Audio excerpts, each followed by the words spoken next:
এখন কেমন আছেন সরকার পতনের পর?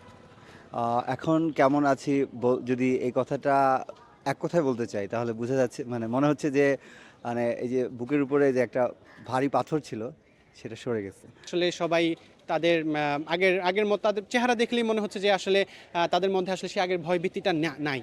দর্শক ছাত্র আন্দোলনের সরকার পতনের পর ঢাকা বিশ্ববিদ্যালয় রাজনীতিমুক্ত হয়েছে এবং এই হলগুলো এখন কিভাবে চলছে এবং শিক্ষার্থীরা আসলে কেমন আছেন সে বিষয়ে তাদের সাথে কথা বলবো। চলুন জেনে নেওয়া যাক।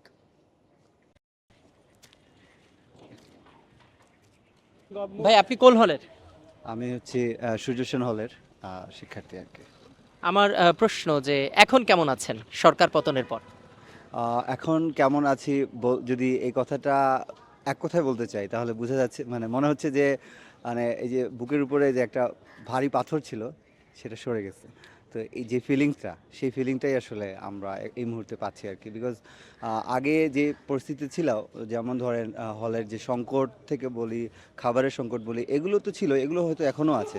কিন্তু যে জিনিসটা ছিল তখন ছিল যে আপনি মুক্তভাবে আপনার কথাটা বলতে পারতেন না।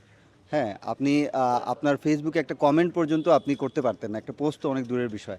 ইভেন আপনাকে জোর করে কমেন্ট দিতে হতো যেটার সাথে আপনি অ্যাগ্রি না, সহমত ভাই। ঠিক আছে? এইগুলোর মধ্যে দিয়ে যাইতে হতো। এমনকি ধরেন যারা রেগুলার একটু প্র্যাকটিসিং মুসলিম ছিল তাদেরকে বিভিন্ন দলের ট্যাগ দেওয়া হতো।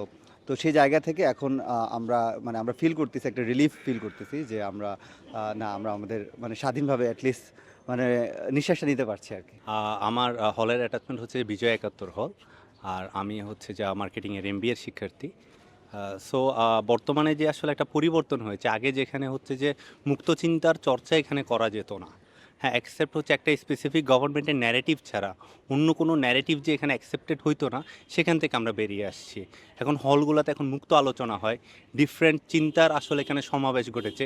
এখানে যেভাবে হচ্ছে যে গণতান্ত্রিক আলোচনা হয়, সমাজতান্ত্রিক আলোচনা হয়, সেখানে সাথে সাথে ইসলামের পক্ষেও হচ্ছে যে মানুষের ওপিনিয়ন আছে। মানুষ এখন যেভাবে হচ্ছে গণতান্ত্রিক রাষ্ট্র ব্যবস্থার কথা বলে, ঠিক একইভাবে খিলাফত রাষ্ট্র ব্যবস্থার পক্ষেও হচ্ছে যেখানে জনমত তৈরি হচ্ছে। অর্থাৎ আমরা যে বিশ্ববিদ্যালয় চেয়েছিলাম, যেখানে হচ্ছে বিভিন্ন ধরনের চিন্তার একটা সন্নিবেশ ঘটবে, যে যার ওপিনিয়নটা বলে বেড়াবে এবং এখানে একটা তুলনামূলক আলোচনা একটা জায়গা সৃষ্টি হবে এবং বিশ্ববিদ্যালয় শিক্ষার্থী হিসেবে বুদ্ধিভিত্তিকভাবে যে চিন্তাটা বিজয়ী হবে সেই চিন্তাটাই গ্রহণ করবে। সো আমি মনে করি বর্তমান বৈষম্য বিরোধী আন্দোলনের ফলে নতুন যে বাংলাদেশ, সে বাংলাদেশে এই সুযোগটা সৃষ্টি হয়েছে যেখানে হচ্ছে প্রত্যেকেই বুদ্ধিভিত্তিকভাবে নিজের আদর্শকে, নিজের চিন্তাকে ধারণ করার সুযোগটা পাচ্ছে এবং সেক্ষেত্রে কেউ আসলে এই জায়গাটাতে পিছিয়ে নেই এবং বিভিন্ন দলের ব্যানারে না করলেও প্রত্যেকটা দলের আলাদা চিন্তা আছে, সেই চিন্তাগুলো আসলে এখানে সুযোগটা পাচ্ছে।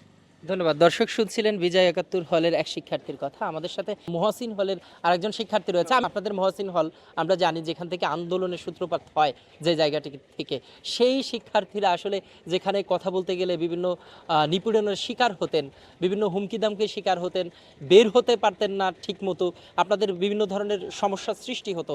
এখন আপনারা শিক্ষার্থীরা কেমন আছেন হলগুলোতে?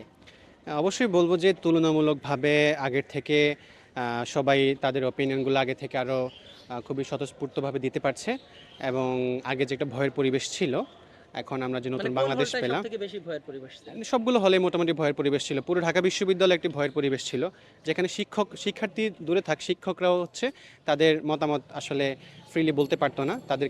তাদের বক্তব্যকে আসলে সার্টেন ন্যারেটিভ এর সাথে অ্যালাইন্ড করে হচ্ছে বক্তব্য দিতে হতো।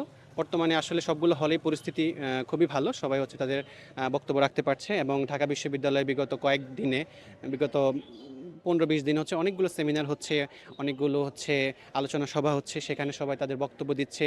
এখানে সকল ধর্ম বর্ণ নির্বিশেষে সকল ওপিনিয়ন, সকল আইডিওলজির সকল চিন্তাগত পার্থক্য থাকা সত্ত্বেও, আদর্শিক পার্থক্য থাকা সত্ত্বেও অনেকে এখানে আসলে আলোচনা করছে এবং এখানে হচ্ছে যেমন যারা গণতন্ত্রের পক্ষে অবস্থান নিচ্ছে তারাও কথা বলছে, এখানে যারা আসলে সমাজতন্ত্রের পক্ষে অবস্থান নিচ্ছে তারাও কথা বলছে, এখানে যারা ইসলামী রাষ্ট্র ব্যবস্থা বা খিলাফত রাষ্ট্র ব্যবস্থার পক্ষে অবস্থান নেয় তারাও হচ্ছে এখানে কথা বলছে।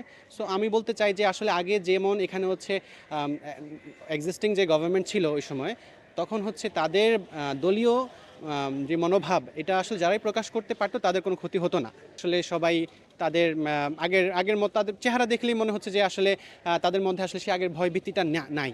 তা আমি আশা করব যে আসলে বর্তমান যেই অন্তর্বর্তীকালীন সরকার আছে, এই সরকার আসলে সবার মতামতকে আসলে গুরুত্ব দিবে। এখানে আসলে কোনো আসলে বিদেশি শক্তি কিংবা আসলে দেশীয় কোনো শক্তি বা হচ্ছে কোনো আসলে কোনো ফরেন পাওয়ারের আসলে ইনফ্লুয়েন্সে যাতে আসলে কারো কোনো গোষ্ঠীর উপর কারো নির্যাতন নিষ্পেষণ না করে, রেদার আমরা চাই যে বাংলাদেশে সকল ধর্মবর্ণ মানুষ এবং সকল চিন্তার মানুষ যাতে তাদের বক্তব্য প্রদান করতে পারে।